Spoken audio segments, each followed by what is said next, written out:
구약 성경에 있는 시편 18편 1절부터 3절까지 말씀을 다 함께 읽도록 하겠습니다. 시편 18편 1절부터 3절까지 말씀입니다. 네, 다 찾으셨으면 아멘. 네, 자, 못 찾으신 분들은 화면을 같이 보시면 되고요. 같이 읽어보겠습니다. 시작. 나의 힘이 되신 여호와여, 내가 주를 사랑하나이다. 여호와는 나의 반석이시요 나의 요새시요 나를 건지시는 이시요 나의 하나님이시요 내가 그 안에 피할 나의 바위시요 나의 방패시요 나의 구원의 뿌리시요 나의 산성이시로다.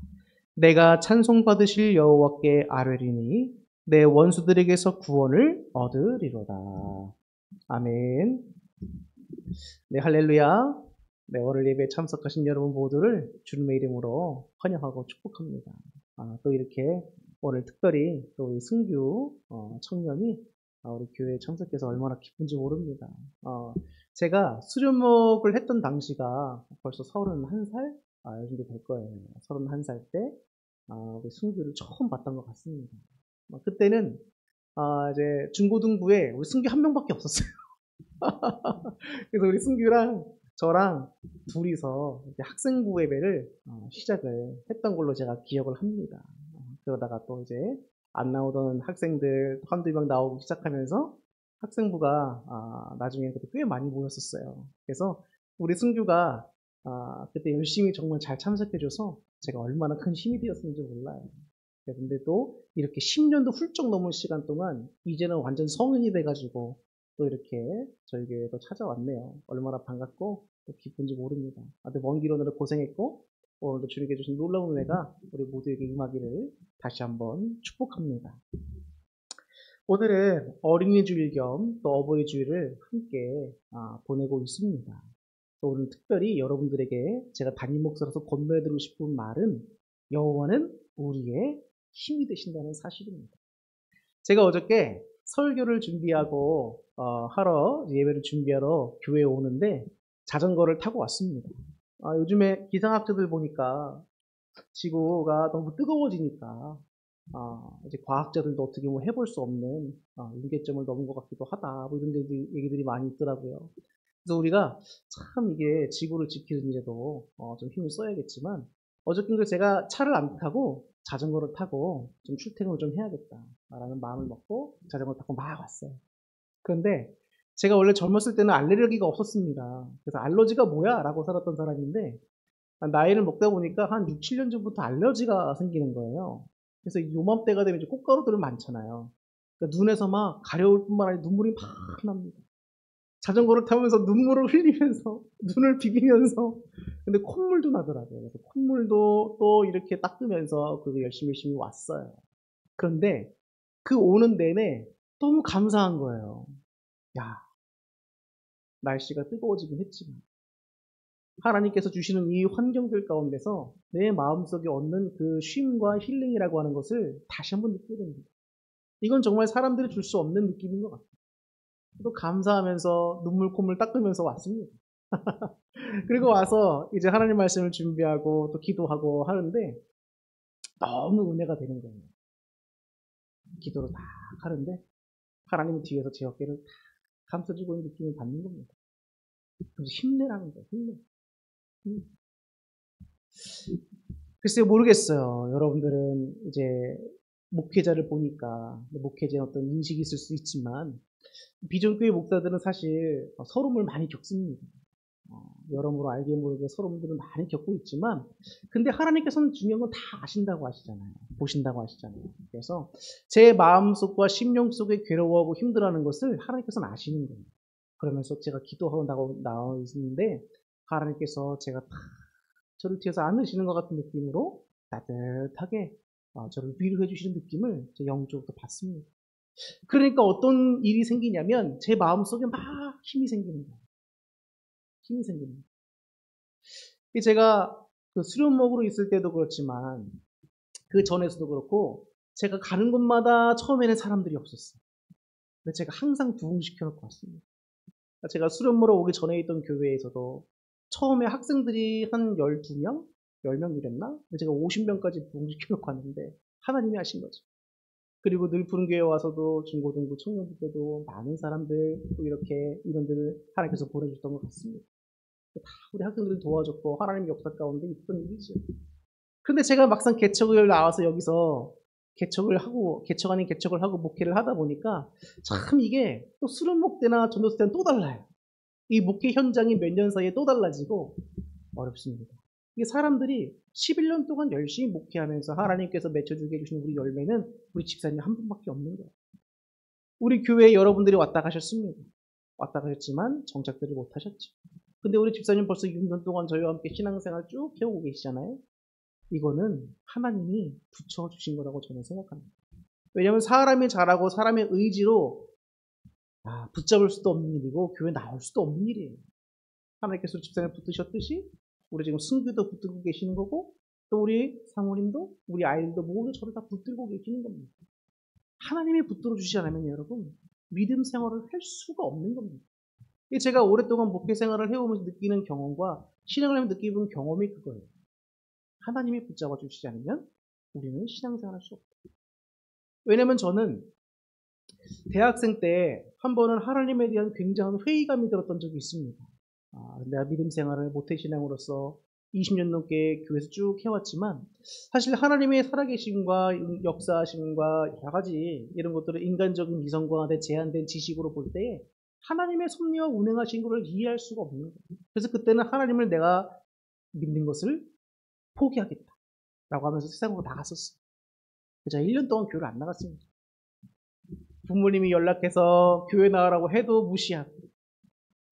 그런데 참 재밌는 거는 제가 교회를 안 나가는데 세상에 제가 평생 다녀온 교회에서 누구 한 명도 저에게 연락을 안 하는 거예요. 그래서 잘됐다. 때는 이때다.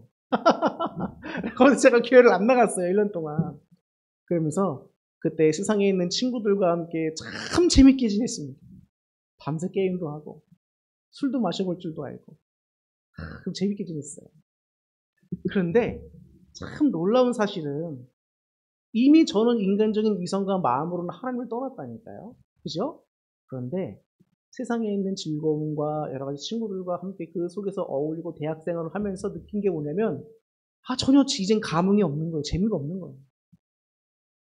다른 친구들은 막 술 먹고 재밌게 놀고 막 여러 가지 막 하고 막 하는데 저는 그런 거 할 때마다 재미가 없는 거예요. 이상하게도. 습관이 되었던 건지 모르겠지만 또 주일날 되면 또 교회 생각도 나기도 하고 하나님이 밉다가도 또 하나님의 생각이 나기도 하고 묘한 겁니다. 그러면서 1년이 거의 다 돼갈 무렵 제 마음속에 무슨 생각이 들었냐면 내가 있어야 할 곳은 주님 곁이다. 이런 마음이 생기는 겁니다. 근데 한번 생각해 보세요. 하나님을 떠나겠다고 마음먹은 그 제 마음에 그런 마음을 제 의지로 갖게 되었을까요? 아닙니다. 하나님은 저를 붙들어 주신 거예요. 그와 같이 하나님이 여러분들을 붙들어주고 계십니다. 이 사실을 믿으셔야 돼요, 여러분. 하나님은 눈에 안 보이십니다. 그렇기 때문에 하나님은 나를 도와주고 계시는 건지 안 도와주고 계시는 건지 궁금할 때가 많아요. 그리고 어떨 땐 이해도 안 되면서 하나님 나한테 왜 이러십니까? 라고 할 때도 많습니다. 제가 어저께 기도할 때 그런 심정이었거든요. 속상한 게 많으니까. 근데 하나님은 위로해 주신답니다. 근데 참 신기합니다. 하나님께서는 그렇게 와서 주님께 기도할 때마다 우리를 나무라지를 않으셔요. 참 신기하죠? 하나님께서는 죄를 물론 미워하시고 완전한 의로우신 분이신데 이 죄인된 제가 주님 앞에 나 솔직히 구할 자격이 뭐가 있겠습니까? 뭐 특별히 잘하는 것도 없고 그럴 텐데 하나님께 나오면 너 또 그런 모습으로 왔냐? 너 그거밖에 안 되냐? 네가 나한테 기도할 자격이 되냐? 이런 말씀 한 번도 안 하십니다. 전 그게 너무 은혜인 거예요. 사랑하는 아들아, 사랑하는 종아. 첫 마디가 이거예요, 하나님. 사랑한다. 여러분, 사람을 움직이게 하는 최고의 힘이 뭔지 아시잖아요. 사랑입니다, 사랑. 이 사랑은요, 여러분, 사람이 주는 사랑과는 달라요. 세상이 주는 사랑과는 다릅니다. 정의부터가 다른 겁니다. 하나님의 그 사랑은 거부할 수가 없는 그 따뜻하고 힘이 되는 그 힘이란 말이에요, 사랑이.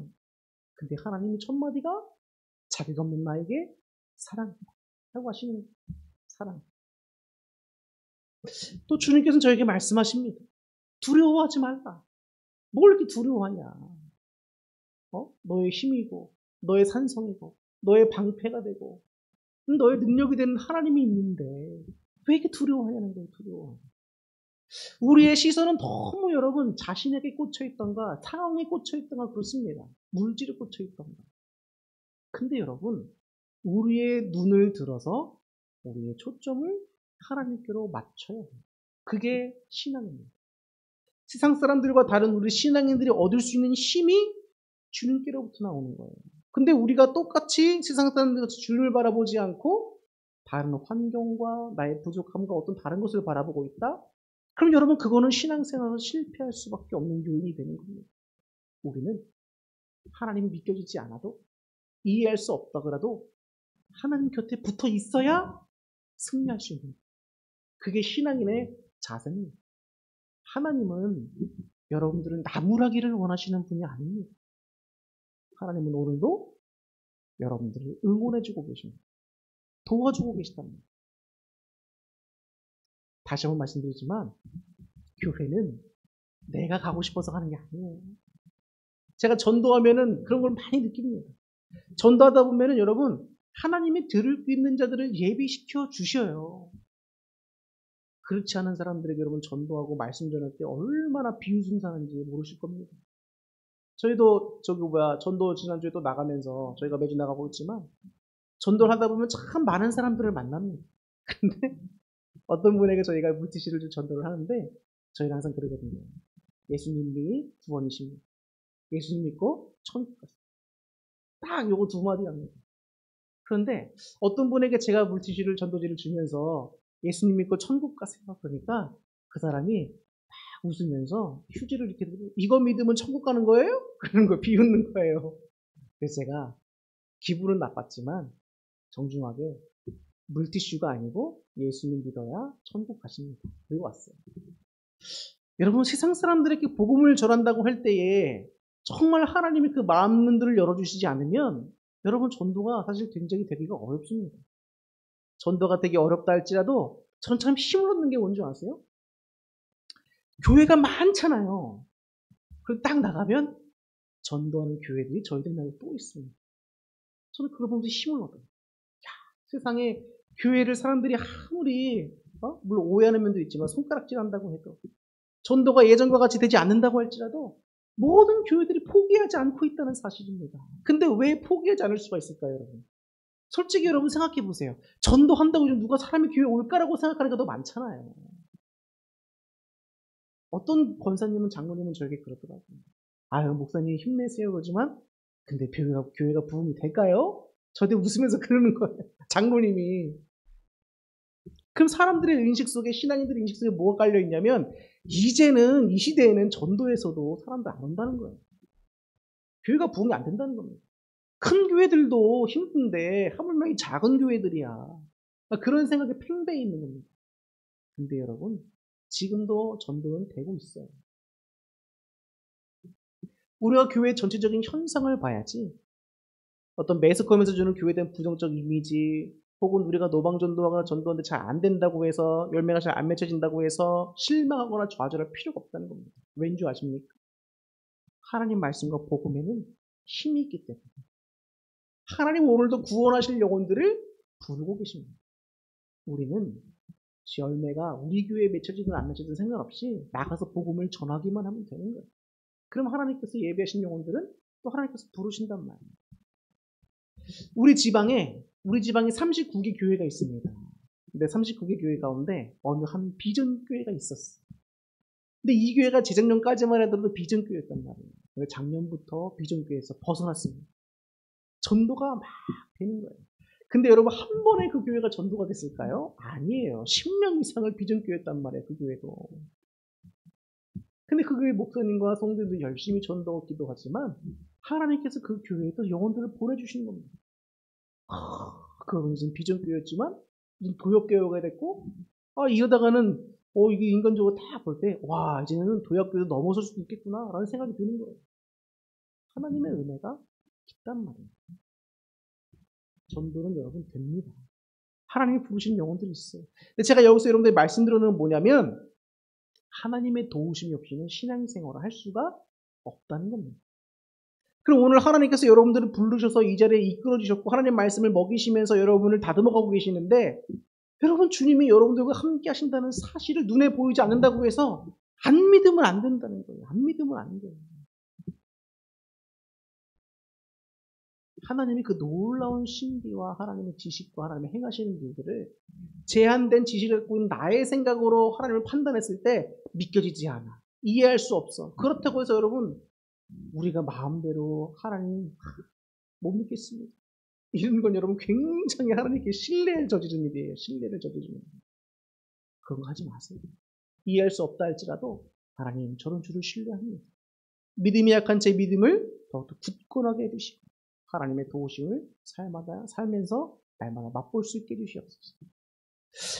저는 신앙생활을 해오면서 하나님께 정말 감사한 게 있습니다. 예전에 우리가 많이 쓰던 말 중에 낄끼 빠빠라는 게 있잖아요. 낄 때 끼고 빠질 때 빠지고 그 때를 사람이 잘 든단 말이에요. 때를. 근데 하나님 그 때를 기가 막히게 하세요. 신이시니까. 하나님께서 지금 암흑의 성도를 하나님이 도와주실 때구나. 하나님께서 지금 이때 암흑의 성도를 훈련시켜 주실 때구나. 어떤 때구나.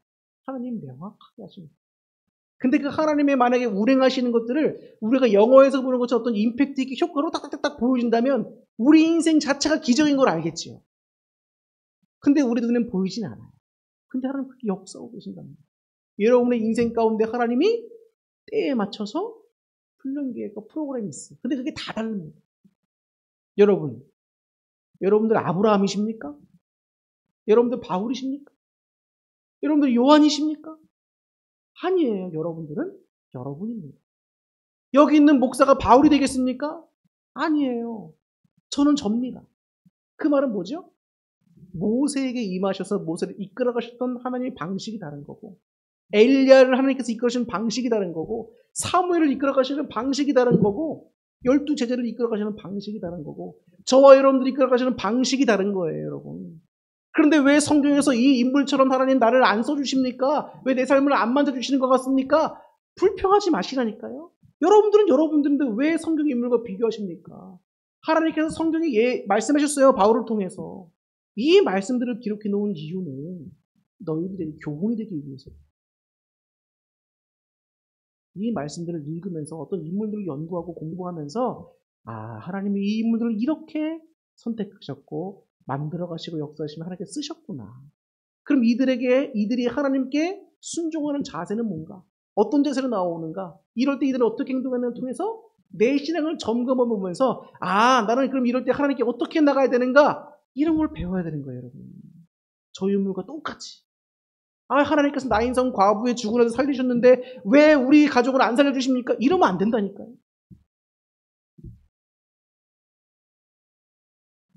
하나님의 여러분을 향해서 뜻과 계획과 훈련 프로그램이 다 다릅니다.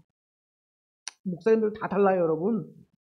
저 목사님에게 하나님께서 이런 은사를 주셔서 이렇게 쓰시고 저 목사님은 저렇게 훈련하시고 이 목사님은 이렇게 훈련하시고 쓰시고 다 다릅니다. 놀랍지 않나요? 근데 성도들은 획일적인 목회자상을 원해요. 능력이 있어야 돼요. 뭔가 눈에 팍팍 보여지게 목사님은 능력을 행해야 되고 목사님은 아프면 안 되고 목사님은 어려움으로 보나 완벽한 모습을 보여야 되고 근데 여러분 그런 사람이 어디 있습니까? 그건 신이지. 그건 사람이 아니잖아요. 그죠? 목사도 연약한 인간입니다. 단지 하나님의 은혜로 직분을 받아 목회자를 세워줬을 뿐인 겁니다. 여러분. 제가 지난번에 말씀드렸지만 이웃교회 목사님이 아픈데 사모님이 아픈데 아픈 걸 말도 못해 성도님들 왜요? 목사 사모가 아프면 실력은 떨어진다는 거예요. 능력이 없다는 겁니다. 여러분은 어떻게 생각하십니까? 말이 안 되는 얘기죠. 목사도 사모도 인간입니다. 하나님이 은혜를 주셨어도 여러분 사람은 아프고 병들고 죽는 거예요. 근데 목사 사모가 아프다고 몸에 좀 병이 들었다고 여러분 신앙적으로 이상한 눈으로 보시면 안 되고 목사 사모가 조금 인간적으로 부족해 보일 수는 있습니다. 그건 자연스러운 거 아닙니까? 성도 여러분들도 완벽하시진 않잖아요. 왜? 우리는 다 같은 연약한 인간들이기 때문에. 그렇기 때문에 우리에겐 누가 필요하신 거예요? 나의 힘이 되신 여호와 하나님이 필요한 겁니다. 제가 오늘 우리 어린이들에게 무슨 말씀을 전할까? 우리 어버이날을 맞아서 우리 어버이 되시는 여러분들에게 무슨 말씀을 전할까 생각하다가 이거 나의 힘 되신 여호와를 전해야겠다. 지난주에 우리 동기 목사님들께 한번 모였습니다. 몇 분 모여가지고 이야기하는데 목사님들이 여러분 참 건전해. 진짜 건전합니다. 노는 게. 뭐 노는 게 뭐였어요? 목사님 술 마십니까? 노래방 가서 하니까 뭘 합니까? 그냥 모이면서 커피 마시면서 이런저런 이야기하는 거예요. 근데 신앙 얘기하고. 신앙 얘기, 만나면 신앙 얘기하고. 또 그럼 서로 교회마다 어떤지 안부를 물어보면서 서로가 힘이 될 수 있는 얘기들을 나눕니다. 근데 어떤 한 목사님이 이런저런 얘기를 하다가 그런 말씀을 하시더라고요. 야, 너는 네가 설교하는데 그 설교가 너에게 힘이 되냐? 이렇게 물어보는 거예요. 저보다 3살 많은 형님입니다. 저와 또 다른 무리들에게 그 형님 목사님이 이렇게 이야기하시는 거예요. 네 설교에 네가 힘이 되냐? 삶이 어렵고 힘들어하는 성도들이 네 설교를 들을 때 정말 하나님의 그 어떤 힘과 인도하심이 느껴질 수 있나? 네 삶은 행복하니? 성도들의 삶은 행복할까? 이런 질문을 하는 거예요. 왜냐하면 예를 들으면서 그분이 하시는 말씀이 어떤 목사님이 있는데 아시는 목사님이 있는데 그분의 생활고가 너무 심한 거예요. 그러면서 젊은 나이에 한 6, 7, 8 이런 되는 나이인데 목회를 조기 은퇴를 하신 거예요. 목회를 그만뒀어요. 이유가 생활고가 너무 심하니까. 아이들하고 먹고 살기도 힘들고 목회하는데 행복하지가 않은 거예요. 그분이. 자기가 설교하고 나서도 성도들에게 힘내라, 하나님이 도와주시면 된다 이렇게 얘기하지만 자신의 삶을 보니까 그냥 힘들고 괴로운 거예요. 그러니까 목회를 그만뒀어요. 그러면서 그 말씀하신 형님 목사님이 안타까워하시면서 우리들에게 말씀하시고 같이 나눠보자고. 너는 행복하니? 그러는 거예요. 그래서 물질적으로 힘든 건 있지만 나는 행복합니다. 옆에 있는 목사님도 같은 대답을 하는 거죠. 그럼 제가 그런 얘기를 했어요. 우리가 지금까지 살아온 동안에 어려운 일도 있고 힘든 일도 있고 지금도 어렵기도 하지만 다 따지고 보면 하나님의 은혜다. 우리가 언제 하나님의 은혜를 안 입고 지금까지 살아온 적이 있냐. 제가 그랬습니다. 왜 좀 사실이거든요. 우리 집사님도 산 직인이시잖아요. 우리 교회가 어떻게 운영되어져 왔는지. 우리는 교회가 물질이 풍족해서 운영되어 온 교회가 아닙니다. 하나님의 놀라운 인도하심과 때에 따라 채워주시는 걸 경험하면서 온 교회예요. 그래서 아마 우리 집사님도 그렇지만 우리 교회 다니시는 분들은 우리 교회 하나님이 어떻게 역사하시고 살아가시고 도우신가를 다 아세요. 우리 승교 오기 전에 여기 이 벽면, 친교실, 저 밖에 있는 거 공사하는 여러분 1,000만 원 돈 공사입니다. 근데 우리 교회 그런 돈이 어디 있어요? 근데 하나님이 작년에 다 이루셨잖아요. 3개월 만에. 그것뿐입니까? 지금까지 온 것 자체가 하나님의 은혜지. 그러면 괴로워도 행복한 거예요. 왜? 하나님이 나와 함께 하시면 돕는 것을 내가 눈으로 보고 사니까. 이러면 행복한 겁니다, 여러분. 그렇기 때문에 광야와 사막에 있어도 주님이 나와 함께 하시면 행복할 수 있는 거예요. 거기가 천국이라는 말이 그 말입니다. 근데 여러분, 만약에 삶은 계속 괴로워. 신앙은 계속 회의가 돼. 근데 하나님이 도와주시는 걸 느낄 수가 없어. 그럼 어떻게 될까요? 그건 최악인 겁니다, 여러분. 최악. 신앙과 인생에서 가장 큰 위기를 만났을 때예요. 그때는 정말 울부짖는 기도로 나가야죠. 근데 기도에도 하나님의 응답이 없을 때가 많습니다. 침묵하시는 경우가 많아요. 그럴 때는 어떻게 됩니까? 진정으로 내가 주님 앞에 회개하며 나가는 때가 왔구나. 여러분 기억하셔야 돼요. 나 회개할 거 없습니다. 목사님 제가 뭘 그렇게 잘못한 게 많습니까? 생각할 수 있어요. 근데 모르겠으면 이 말만 다 하나님 제 잘못을 깨닫게 해주세요. 제가 어리석어서 잘못을 못 깨닫습니다. 그리고 제 마음의 교만을 깨쳐주세요. 이 말씀은 반복하셔도 좋습니다. 어린아이 같은 우리를 주님께서 오늘도 힘이 되어주시며 우리를 붙잡아주고 계십니다. 제 인생이 여러분 산 증거잖아요. 우리 이빈다빈 승빈이 저 새아이 날 때 정말 어렵게 낳습니다. 그래서 저는 처음에 첫째 낳고 둘째도 날까 말까 고민하고 낳고 둘째까지 너무 힘들게 낳습니다. 셋째 낳고 싶지도 않았어요. 근데 다 기도하면서 응답받아가지고 하나님 나라 그래서 우리 셋째까지 낳았지만 쟤네를 낳으면서 제가 무슨 생각을 했는가? 아, 내가 할 게 없구나. 의사도 믿을 수가 없구나. 하나님이 도와주셔야 됩니다. 하나님을 바라보는 연습과 훈련이 되거든요. 목회를 하면서 여러분 물질적인 어려운 상황도 있고 환경적인 어려움도 있지만 하나님이 도와주시니까 되는구나. 경험하는 겁니다. 그걸 통해서 뭘 느끼는 거예요? 힘들어도 이 목회 사명과 삶을 살아갈 소망과 힘과 능력을 얻게 되는 거예요. 그러한 도움과 하나님의 도우심과 이끌어가시는 체험들이 여러분의 삶에 가장 넘쳐날 수 있기를 바랍니다. 이제 말씀을 마치려고 하는데 여러분들은 여러분들 자녀에게 뭘 전해주시겠습니까? 우리 자녀들이 어떻게 살아갔으면 좋겠습니까? 요즘 시대의 사람들, 청년들 여러분 얼마나 힘들게 살아가는지 몰라요. 정말 전도하다가도 보면 청년들이 딱해요, 여러분. 청년들만 딱합니까? 장년들도 딱하지? 삶의 전선에 나가서 얼마나 힘들게 일하고 있습니까? 근데 신앙생활 한다는 건 쉽진 않은 일이에요. 그러나 여러분 우리는 아시잖아요. 우리 요한계시록도 공부해서 알지만 결국 여러분 이 시대는 끝을 낼 때가 옵니다. 7년 대혼란의 때가 오고 환경 파괴와 전쟁과 각종 성경에 예언된 대로 진행이 되면서 이 지구상에서는 더 이상 여러분 소망을 찾을 데가 없어요. 그때 여러분들은 뭘 의지하시겠습니까? 뭘 바라겠습니까? 우리 아이들에게 너는 어떻게 살았는데 뭐 어떻게 말씀하시겠습니까? 돈을 의지해라. 권력을 의지해라. 여러분 지구가 이렇게 파괴되고 있는데 그게 무슨 큰 의미가 있겠습니까? 훗날에. 우리가 지금 살아가는 이 현실에도 도움될 수 있겠지만 친정 아이들을 위한 게 뭐겠냐? 돈도 권력도 다 있다 지나가는 겁니다. 그리고 난 다음에는 내세가 있잖아요. 영원한 선물을 줄 생각을 해야지. 가장 좋은 걸 줄 생각을 해야지. 그럼 뭘 주시겠냔 말이에요. 우리 아이들에게 예수 그리스도에 대한 복음과 하나님에 대한 지식과 성령님의 도우심에 대한 말씀들을 잘 전해주시고 말씀들을 잘 전해주셔야 돼요. 신앙교육 여러분 최고입니다. 최고예요.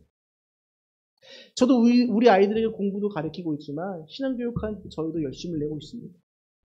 부모로서 뭐가 가장 좋은지 우리는 알잖아요. 저는 우리 아이들 학원 한 명도 못 보내지요. 근데 이제서야 올 들어 처음으로 우리 이빈이에게 영어 학원을 하나 보내주고 있어. 우리 다빈이는 태권도 다니고 싶어요. 태권도 하나 보내주고 있어. 저희도 없는 살림 쪼개서 막 보내주죠. 그런데 저 아이들에게 여러분 예수님을 꼭 전해주고 있습니다. 우리 애들도 저희들이 물어봐요. 막 신앙적인 질문하고 물어봅니다. 근데 애들이 신앙적인 질문이 되게 날카로워요, 여러분. 저 애들이 생각할 때 이런 질문도 할 수 있나? 라고 생각할 수 있지만 꽤 수준이 있습니다. 뭐 예를 들면 이런 거 있잖아요. 예수님이 재림하시기 전에 믿는 사람들이 죽으면 그 영혼들이 어디 갑니까? 뭐 이런 질문? 예수님 오시기 전에 구약시대에는 그러면 사람들이 어떻게 구원받았습니까? 뭐 이런 질문? 제가 저 나이 때는 저런 질문을 한 적이 없는 것 같은데 아이들이 하더라고요. 그 말은 저 아이들이 말씀을 들으면서 여러 가지 스스로 고민들을 많이 하는 거는 알 수 있어요. 그런 거에 대해서 우리 목사들이나 부모님들은 혹은 우리 형제는 우리들은 좀 뭔가 대답해 줄 수 있는 지식이 있어야 되지 않겠습니까? 여러분들도 말씀 열심히 읽으시고 성경 공부도 제가 진행하는 것도 열심히 잘 들어주세요. 그러면은 큰 도움이 되고 믿음이 큰 도움이 됩니다. 그리고 우리 부모님들은 여러분 뭐가 소망이 되십니까? 오직 예수님만이 소망이 되셔야 됩니다. 이제 우리가 사는 이때는 예수님이 언제 오셔도 이상하지 않을 때, 언제 세상이 교회를 더 핍박한다 할지라도 이상하지 않은 때입니다. 이제는 우리는 핍박기 전에 있는 상황이라고 생각하시면 돼요. 요한계시록에 예언되어 있지. 그렇기 때문에 여러분들은 더욱더 주님을 꼭 붙잡는 신앙들이 되어야 합니다. 그래서 여러분 제가 괜히 여러분들에게 요한계시록 공부시키고 설교 때마다 지금은 말세다 이런 이야기를 드리는 게 괜히 드리는 게 아닙니다. 하나님이 말씀을 준비하고 할 때 그런 감동들을 막 주세요. 그 말은 뭡니까? 준비해야 되는 때라는 거예요. 준비해야 되는 때. 제가 이단이 아닙니다, 여러분. 주님 오실 날은 언젠지 몰라요. 근데 우리들의 경각심을 불러일으켜 주십니다, 하나님께서. 우리를 응원하시고 돕고 계시며 경각심을 불러일으키시고 계시는 거예요. 믿음들을 잘 지키시는 것이 부모로서 가장 아이들에게 좋은 교육이 되는 것이고 우리 아이들에게 신앙을 잘 전해주는 것이 여러분들이 해야 될 참된 일입니다. 그래서 오늘 어린 주일과 어버이 주일을 함께 하면서 저는 여러분들에게 이 말씀을 전해드리며 설교를 마치겠습니다. 여호와는 누구의 힘이다? 저와 여러분들의 힘이 되십니다.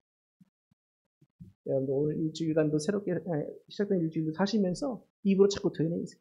여호와는 나의 힘이다. 여호와는 나의 힘이다. 그리고 하나님의 도우심을 여러분의 삶 가운데 매 순간마다 경험하시고 체험하시는 삶이 되기를 주님의 이름으로 축복합니다. 기도하겠습니다.